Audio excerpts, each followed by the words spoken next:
जैसा कि मैंने आपको बताया था कि हम लूसेंट वाली बुक से स्टार्ट करने वाले हैं, तो मैंने ऐसा महसूस किया कि बहुत से बच्चों को लूसेंट बुक पढ़ने में बहुत प्रॉब्लम होती है। स्टार्टिंग में मुझे भी होती थी। तो इसलिए मैं आपको इस चैप्टर को बहुत आसान तरीके से बताने की कोशिश करूँगी, ताकि आप इस वीडियो को सुनते सुनते भी, अपने काम को करते हुए भी इसे सुन लें और चीज़ों को रिटेन कर पाएँ। ठीक है, तो हमारा पहला पॉइंट जो है वो है हड़प्पा सिविलाइजेशन या फिर इंडस सिविलाइजेशन। जैसे कि मैंने आपको बताया था कि वो 2500 BC से लेकर 1750 BC तक चला था। ठीक है, इंडस सिविलाइजेशन जो था वो इसका सबसे पुराना नाम था। आप अपने बुक को लिखते हुए अंडरलाइन भी कर सकते हैं इस तरीके से। ठीक है, और जो आर्कियोलॉजिकल ट्रेडिशन के हिसाब से इसका जो सबसे अप्रोप्रिएट नाम था वो था हड़प्पा सिविलाइजेशन या फिर इंडस सिविलाइजेशन। ठीक है, और हड़प्पा वर्ड का जो मतलब होता है वो होता है द फर्स्ट डिस्कवर्ड साइट। ठीक है,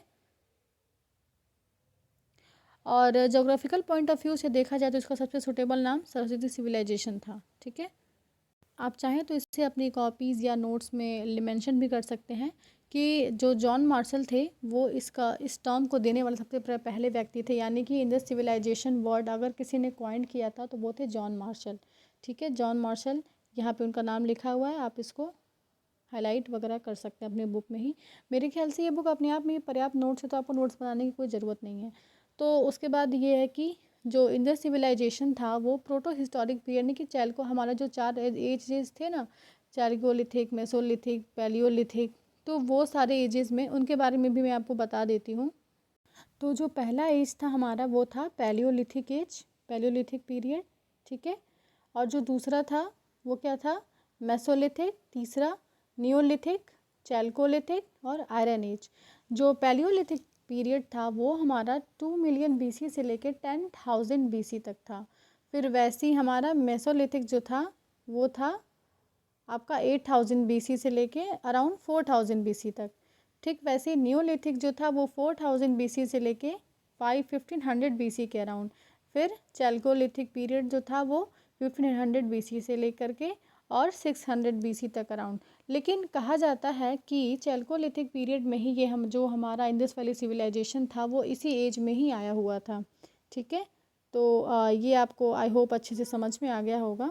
वापस से हम अपनी लूसेंट पे आ जाते हैं, और जो इंडस सिविलाइजेशन था उसको हम प्रोटो हिस्टोरिक वही यानी कि चैल्कोलिथिक एज से ही हम इसको कहते हैं। कहीं कहीं पे इसको कैल्कोलिथिक एज भी पढ़ा जाता है।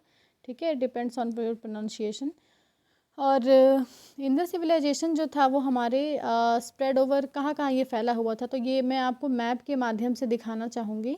तो यहाँ पे मेंशन क्या क्या है कि ये जो था वो सिंध, बलूचिस्तान, ये सारे पाकिस्तान में एरिया पड़ेंगे, पंजाब में, और हरियाणा, राजस्थान, गुजरात, वेस्टर्न यूपी में, जो कि जैसे कि आलमगीरपुर वगैरह में, और नॉर्दर्न महाराष्ट्र में भी ये पाया जाता था। ठीक है, मैप के माध्यम से अगर हम देखना चाहें तो वैसे तो डायग्राम काफ़ी रफ है, लेकिन रिसोर्सेज का ध्यान में रखते हुए तो मैप की आप देखेंगे, सपोज़ कि ये आपका अगर मैप का पार्ट है तो इस साइड में आपका पाकिस्तान पड़ेगा। ठीक है, तो इस साइड में ही आपका पंजाब, वेस्टर्न यूपी के कुछ पार्ट में जैसे कि आलमगीरपुर, यहीं पे सारे ये सेंटर्स बेसिकली पाए जाते थे। ठीक है,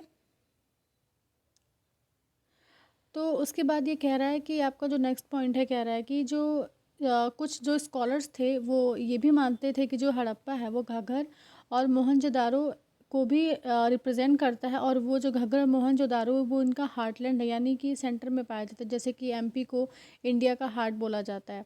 ओके, सो नदर्न मोस्ट साइड जो है, ये चीज़ आपको याद करनी है कि नदर्न मोस्ट साइड, जैसे कि मैंने आपको पहले भी बताया, तो नदर्न मोस्ट साइड आपका रोपड़ जो सतलज के पास है, जो कि रोपड़ वगैरह है। फिर ये आपको जो नदर्न मोस्ट साइड हो जाएगा मांडा, जो कि जेएनके में है, और सदर्न मोस्ट हो जाएगा, आप इसको डायग्राम से समझ सकते हैं, ये हो जाएगा मांडा नदर्न मोस्ट में। उसके बाद हो जाएगा सदर्न मोस्ट में दैमाबाद। ठीक है, आपको अलग अलग चीज़ों में अलग अलग नाम से ये मिल सकते हैं, दैमाबाद या कुछ भी। ठीक है, और ईस्टर्न मोस्ट में हो जाएगा आलमगीरपुर, जो कि आपका यूपी में है, और फिर आपका हो जाएगा दैमाबाद, जो कि महाराष्ट्र वगैरह में पड़ेगा, और ये हो जाएगा आपका वेस्टर्न मोस्ट। ठीक है, उसके बाद जो नेक्स्ट है उसको आप लिख के भी याद कर सकते हैं, या फिर मैं आपको बताते हुए चलती हूँ कि जो हमारा साइट जो है हड़प्पा, हड़प्पा कौन सी नदी के किनारे बसा हुआ है, तो रावी नदी के किनारे। ठीक है, तो वन बाय वन पहले आप हम रिवर देखेंगे। हड़प्पा जो है वो रावी नदी के किनारे है, देन मोहनजोदाड़ो वो इंडस, और चनहुदारो इंदस, लोथल, भोगवा नदी या भोगावा नदी, कालीबंगन घग्गर नदी के पास, बनावली भी घग्गर नदी के पास, और धोलावीरा जो है वो है हमारी लूनी नदी के पास। ठीक है, तो इस तरीके से अगर आप याद करते जाओ तो आपको काफ़ी इजी हो जाएगा। ठीक है, और फिर डिस्ट्रिक्ट को भी हम देख लेते हैं यहाँ वाले इस वाले पेज पे डिस्ट्रिक्ट भी है। डिस्ट्रिक्ट में हम जो हमारा हड़प्पा है वो है हमारा सहीवाल डिस्ट्रिक्ट में। ठीक है, मोहनजोदाड़ो है हमारा लरकाना डिस्ट्रिक्ट में, चन्हुदारो है हमारा नवाबशाह डिस्ट्रिक्ट में, लोथल अहमदाबाद। इतना डीप क्वेश्चंस कभी पूछता नहीं है, लेकिन एसएससी वगैरह से कुछ एग्जाम्स में ये पूछ भी सकता है और एक दो बार का पूछा हुआ भी है। बनावली है हमारा फतेहाबाद में, और धोलावीरा है हमारा कच्छ में। ठीक है, कच्छ में, सॉरी। और उसके बाद देखते हैं कि साहिवाल ये आपका पंजाब में पड़ता है, लरकाना आपका सिंध प्रोविंस में पड़ता है जो कि अभी पाक में है, नवाबशाह भी हमारा सिंध में पड़ता है, अहमदाबाद हमारा गुजरात में, हनुमानगढ़ राजस्थान में, फ़तेहाबाद हरियाणा में, और कच्छ गुजरात में। ठीक है, और देखते हैं कंट्री, इसमें से काफ़ी सारी पार्ट्स जो हैं वो most of the parts Pakistan में ही आपको मिलेंगे, जैसे कि हड़प्पा, मोहनजोदारो, चन्हुदारो, ये तीनों पार्ट आपको किस में मिलेंगे, पाकिस्तान में मिलेंगे। बाकी जो लोथल है ये गुजरात इंडिया में, कालीबंगन कहाँ पड़ेगा, राजस्थान इंडिया में, बनावली और धोलावीरा में। इससे जो एक क्वेश्चन पूछता है वो बहुत पॉपुलर है, वो क्वेश्चन ये है कि लॉन्गेस्ट साइट, ये आपको कमेंट सेक्शन में कमेंट करके बताना है कि लॉन्गेस्ट साइट कौन सी है। ठीक है, उसके बाद जो हम नेक्स्ट पेज पे आ जाते हैं, नेक्स्ट पेज पे आपको ये दिया है कि ये आपकी जो साइट्स है, ठीक है, 1 2 3 4 5 6 एंड 7, इन 6 साइट्स में क्या क्या आर्कियोलॉजिकल फाइंडिंग्स मिली थी, हमें क्या क्या चीज़ें मिली थी। तो सारी तो जानना कोई इंपॉर्टेंट नहीं है, लेकिन जो मेन है ना वो हम देखते हुए और जानते हुए चलेंगे। ठीक है, तो इस पेज को हम थोड़ा जूम कर लेते हैं। सबसे पहले हम देखते हैं हड़प्पा में क्या क्या मिली थी। ठीक है, आप चाहिए तो एक पेन पेपर लेके बैठ जाइए, या फिर आप इस पे बुक में ही अपने अंडरलाइन कर लीजिए। ठीक है, हड़प्पा में हमें मिला था, हमें 6 ग्रेनरीज इन रो। ठीक है, यानी कि जो 6 अनाज की जो रो में 6 अनाज की जो अनाज अन्नागार थे वो हमें मिला था। ठीक है, और दूसरा इंपॉर्टेंट हो जाता है यहाँ पे वर्जिन गॉडेस मिली थी। ठीक है, और स्टोन सिंबल मिले थे लिंगम, जैसे कि मेल सेक्स ऑर्गन और फीमेल सेक्स ऑर्गन, यानी कि योनी एंड लिंगम, ये चीज़ें मिली थी। Clay figures of mother goddess की चिकनी मिट्टी की जो मिट्टियाँ मिली थी। क्ले फिगर्स जो यहाँ पे आपको लिखा हुआ दिख रहा है ना, क्ले फिगर्स यहाँ पे, ठीक है, एक सेकेंड, क्ले फिगर्स ये आपको बनावली में भी देखने को मिलेगा। ठीक है, ये क्ले फिगर्स हड़प्पा के साथ साथ बनावली में भी मिला था। ठीक है, उसके बाद यहाँ पे जो और इम्पॉर्टेंट चीज़ है वो आपको मिल जाएगा व्हीट एंड बार्ले, और कॉपर स्केल क्रूसिकेबल फॉर ब्रॉन्ज मिला था। ठीक है, यहाँ कहीं मेंशन होगा ये, और कॉपर मेड मिरर मिला था, वैनिटी बॉक्स मिला था, और डाइस मिला था। ठीक है, तो अगर आपको पूछे कि डाइस, वैनिटी बॉक्स, ग्रैनरीज इन अ रो, और clay figure, copper scale, clay figure of mother goddess, lingam and योनी, ये सारी चीज़ें हमें कहाँ मिली थी, हड़प्पा सिविलाइजेशन। आई होप कि आपको याद हो गया होगा। नेक्स्ट हम देखते हैं मोहनजोदाड़ो। यहाँ पे आपको ग्रेट ग्रैनरी मिली थी, यानी कि विशाल अन्नागार। ठीक है, अगर विशाल अन्नागार और 6 ग्रैनरीज इन रो, दोनों में काफ़ी अंतर है। यहाँ पे ग्रेट बाथ मिला था जो बहुत ज़्यादा पूछा जाता है एग्ज़ाम्स में, और इसके अलावा जो है वो हमें क्या मिला था यहाँ पे, steatite image of beard man, यानी कि एक स्टेटाइट की एक मूर्ति मिली थी एक बियर्ड मैन की।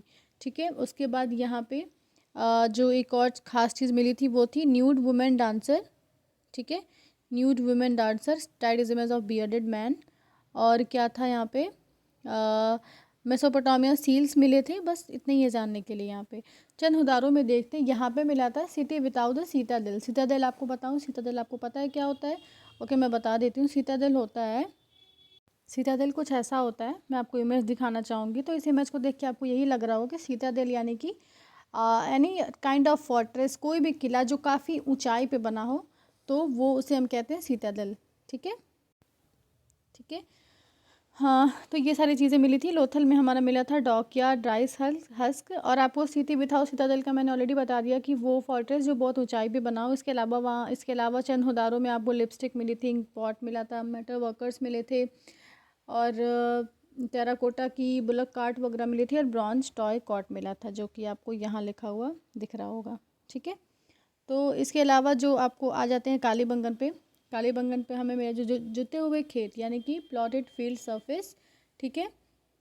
और सॉरी मैंने लोथल स्किप कर दिया, इसके बाद में कवर कर दूँगी।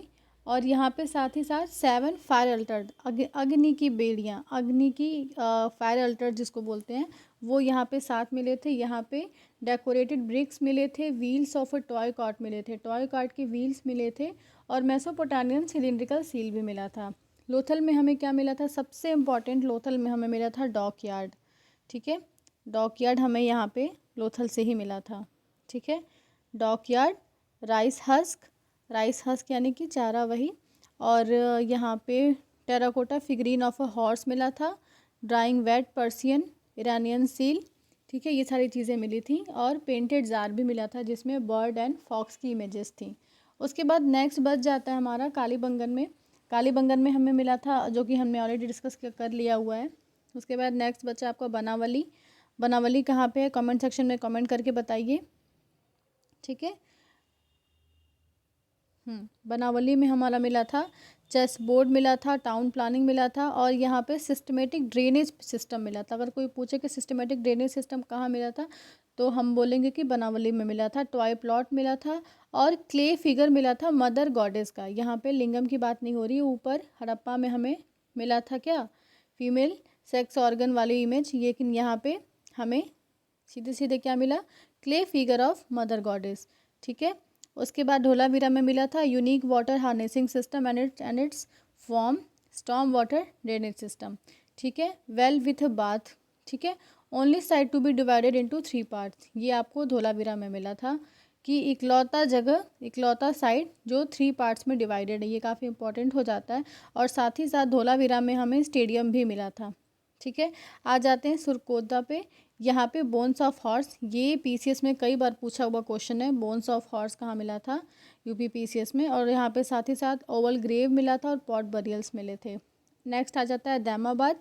दैमाबाद कह सकते हैं कि गुजरात और महाराष्ट्र में स्थित है। और दैमाबाद में हमें मिला था ब्रॉन्ज इमेजेस मिली थी charioteer with chariot, ox, elephant and rhinoceros की, ठीक है। उसके बाद largest site of Indus civilisation थी हमारी क्या, मोहनजोदाड़ो तो थी, लेकिन राखी घड़ी, यही क्वेश्चन मैंने आपसे अभी पूछा था कि लार्जेस्ट इंडियन साइट कौन सी थी, तो वो थी राखी घड़ी, ठीक है। अब जो नेक्स्ट पॉइंट है उसमें बता रहा है कि common features of major cities क्या क्या थी। सबसे पहले इनका टाउन प्लानिंग बहुत सिस्टमेटिक था, ये लोग ग्रिड सिस्टम पे काम करते थे। उसके बाद ये लोग बर्न ब्रिक्स जो होते थे उनको कंस्ट्रक्शन में इस्तेमाल करते थे। ये लोग अंडरग्राउंड ड्रेनेज सिस्टम बना रखे थे, जैसे कि धोलावीरा में हमें मिला था। और इसने इन्होंने फोर्टिफाइड सीतादिल भी पाया जाता था। यहाँ पे कहाँ पे नहीं पाया जाता था, चंदहुदारो में, जो कि एक एक्सेप्शन था। उसके बाद देखते हैं सुरकोदा, ये है कहाँ पे, कच्छ डिस्ट्रिक्ट गुजरात के, ठीक है। और यहाँ पे इकलौता इन द साइट है जहाँ पे हॉर्स के रिमेन्स, हॉर्स की अवशेष पाए गए। मेन क्रॉप्स में देखते हैं क्या क्या है। क्रॉप्स में यहाँ पे मेन पाया जाता है वीट, बार्ली, और यहाँ पे कल्टिवेशन के एविडेंस भी पाए गए हैं, क्योंकि यहीं पे ऐसा पाया जाता है कि लोथल, रंगपुर और गुजरात में जो कि है, वहाँ पे राइस के कुछ पार्ट्स पाए गए। दूसरे क्रॉप्स कौन कौन से, जैसे कि डेट्स, मस्टर्ड, सेसमी, कॉटन, ये सारे क्रॉप्स पाए जाते हैं। Indus people were the first to produce cotton in the world. ऐसा माना जाता है कि जो इंडस सभ्यता के लोग थे वो कॉटन प्रोड्यूस करने वाले सबसे पहले थे। एनिमल्स में देख लेते हैं, कई बार ऑप्शन देके पूछ लेते हैं कि कौन कौन से एनिमल्स नहीं पाए जाते। तो एनिमल्स में हमारा हो जाएगा ship, goat, humped and humpless bull, buffalo, boar यानी कि kind of pig, dog, cat, pig, fowl, deer, tortoise, elephant, camel, rhinoceros and tiger. उस समय at that time lion was not known to the people, ठीक है। हमारी में एक single instance मिलता है कि इंडियन डायनासोरस का, लेकिन लॉयन, ऐसा कहा जाता है कि लॉयन, यहाँ पे लॉयन के पाए जाने का कोई प्रूफ नहीं मिला है। There was extensive inland and foreign trade with Mesopotamia. Mesopotamia से काफ़ी सारा फॉरेन ट्रेड होता था। नेक्स्ट पेज पे आ जाते हैं। इस पेज पे लिखा हुआ है कि कहाँ पे कौन कौन सी चीज़ें पाई जाती हैं। हम देख सकते हैं गोल्ड हमारा कोलार, कर्नाटका और अफ़गानिस्तान से, सिल्वर अफ़गानिस्तान और पर्शिया और साउथ इंडिया वाले पार्ट से, कॉपर खेतरी राजस्थान और बलूचिस्तान अरेबिया से, ठीक है। टिन अफ़गानिस्तान और बिहार से, ये चीज़ें यहाँ से इंपोर्ट होती थी। लापिस लाजुली एंड सफ़ायर, ठीक है, ये भी अफ़गानिस्तान के बदख्शान ज़िले से पाया जाता था। फिर हमारा जेड जो कि सेंट्रल एशिया से, स्टेटाइट जो कि शहर शोख्ता जो कि ईरान में है, और किर्थर हिल्स जो कि अभी पाकिस्तान में है। अमेथिस ये था हमारा महाराष्ट्र में, और एगेट और कार्नेलियंस, कैलकेडोनिस, ये सारी चीज़ें सौराष्ट्र और वेस्ट इंडिया में पाया जाता था। ठीक है, अब इस आईवीसी से क्या क्या चीज़ें एक्सपोर्ट होती थी वो हम देख लेते हैं। तो यहाँ पे बेसिकली एग्रीकल्चरल प्रोडक्ट्स एक्सपोर्ट होते थे, कॉटन गुड्स एक्सपोर्ट होते थे, टेराकोटा, फिगराइंस, पॉटरी और कुछ सारे बीड्स यानी कि मोतियाँ जो कि चनहुदारों से यहाँ से चीज़ें एक्सपोर्ट होती थी। और आपने जो देखा था ना ये वाला चार्ट, ये था कि हमें कहाँ से कौन कौन सी चीज़ें हमारे आईवीसी में आती थी, और ये नीचे दिया क्या क्या एक्सपोर्ट होती थी। ठीक है ना, तो आई होप ये क्लियर हो रहा होगा आप लोगों को अच्छे से। उसके बाद जो है वो आपका दिया हुआ है कि a very interesting feature of this civilization was that iron was, सबसे इंटरेस्टिंग बात ये है कि इस समय तक लोगों को आयरन के बारे में नहीं पता था। ठीक है, यहाँ पे लिख रखा है कि at that time iron was not known to the people. ठीक है, Sumerian text refer to trade relation with Meluhha which was the name given to the Indus region. Sumerian text ने इन्हें मेलुहा नाम दिया था। ठीक है, इन लोगों का नाम मेलुहा था। उसके बाद जो है शतुआ घाई and Mundigak were the Indus site found in. Afghanistan में पाए जाने वाले दो इंडस साइट्स जो हैं वो हैं शतुआ घाई और मुंदीगाक। काफ़ी इंपॉर्टेंट है, आ सकता है के एग्ज़ाम्स में। और नेक्स्ट जो है वो है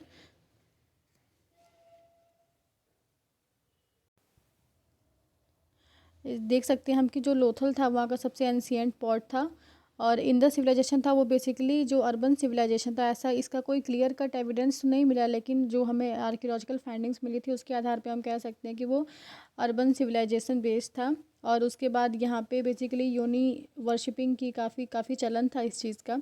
और वहाँ पे जो चीफ मेल डाइटी थे वो थे पशुपति महादेव, और वहाँ पे योनि पूजा के साथ साथ लिंगम की भी वर्शिप होती थी। और शिव शक्ति वर्शिप भी उस समय काफ़ी ज़्यादा चलन में था। और वहाँ पे जो चीज़ें जो पाई गई हैं रिमेन्स वगैरह, वो ये बताती है कि वहाँ पे ज़ूलॉटरी था, यानी कि एनिमल वर्शिपिंग थी, ट्री वर्शिपिंग थी, जैसे कि पीपल वगैरह की पूजा करना। ठीक है, आ जाते हैं इस टॉपिक के लास्ट पेज पे। लास्ट टॉपिक ये कह रहा है कि ऐसा कोई एविडेंस नहीं मिला पिक्टोग्राफिक स्क्रिप्ट का जो इस सील्स में पाया जाए। कि यहाँ पे पिक्टोग्राफिक स्क्रिप्ट का मतलब हो गया कि कोई भी चीज़ पिक्चर के रूप में हमें वहाँ नहीं मिली थी। और इस वाली लाइन में ये कह रहा है कि कालीबंगन ये दिखाता है कि जो राइटिंग्स थी वो बोस्ट्रोफिडॉन थी, यानी कि राइट से लेफ़्ट लिखी जाती थी। हम बेसिकली क्या लिखते हैं, लेफ़्ट से राइट लिखते हैं। हम ऐसे लेफ़्ट लिखते हुए कुछ किसी चीज़ को लेफ़्ट से राइट लिखते हैं, लेकिन ऐसा पाया जाता है कि उस टाइम पे चीज़ें बोस्ट्रोफिडॉन फॉर्म में थी, यानी कि राइट से लेफ़्ट लिखते थे, और अभी हम लेफ़्ट से राइट लिखते हैं। ठीक है, कालीबंगन में ये चीज़ें हमें देखने को मिलती हैं। कालीबंगन में कुछ स्क्रिप्ट मिली थी। ठीक है, और कुछ इंपॉर्टेंट पॉइंट्स यहाँ पे ये हैं कि ये ओल्डेस्ट स्क्रिप्ट इन इंडियन सब कॉन्टिनेंट जो थी वो हड़प्पा स्क्रिप्ट ही थी। ठीक है, स्टीटाइट जो था वो सील्स बनाने के, सील्स को मैन्युफैक्चर करने में सबसे मेन रूप में यही यूज़ होता था। हम्पलेस जो बुल था, ठीक है, ये बहुत सारे इन द सील्स में पाया गया। इनह्यूमेशन और complete burial was the most common method of disposal of the dead. कि मतलब लोगों को कंप्लीट बरियल कर दो, बरियल। ठीक है, और ये चीज़ें जो थी वहाँ पे डिस्पोज करने का तरीका था। ओरिजिन ऑफ स्वास्तिका, ठीक है, ये क्या था कि इन द सिविलाइजेशन में इस सिंबल्स को, स्वास्तिक के सिंबल को हम ट्रेस कर सकते हैं, यानी कि देख सकते हैं। और जो इंद्र थे उन्हें हम, Indra is accused of causing the decline of Indus civilization, ऐसा एम विलर ने कहा है। ये कुछ स्टेटमेंट्स हैं कुछ फेमस लोगों का, जैसे कि एम विलर का कहना है कि Indra is accused of causing the decline of Indus civilization. जो ऋग्वेदा है वो इस बैटल के बारे में काफ़ी कहता है, Hariyupiya, which has been identified with Harappa. और जो मेजॉरिटी ऑफ स्कॉलर्स का मानना ये है कि जो सिविलाइजेशन के जो मेकर्स थे वो द्रविडियन थे। ठीक है, और जो इसका लास्ट पॉइंट बच जाता है वो ये कहता है कि इसका जो मतलब कंटेम्प्रेरी, मतलब इसके साथ साथ, मतलब इजिप्ट में जो मेसोपोटामिया एरा चल रहा था तो वो भी था इस सिविलाइजेशन के साथ साथ चल रहा था। ठीक है, इजिप्ट और चाइना में मेसोपोटामिया कल्चर जो चल रहा था वो आईवीसी के साथ साथ चल रहा था। तो आज की वीडियो में इतना ही, मिलते हैं अगले नेक्स्ट लेक्चर के साथ। थैंक यू एंड जय हिंद।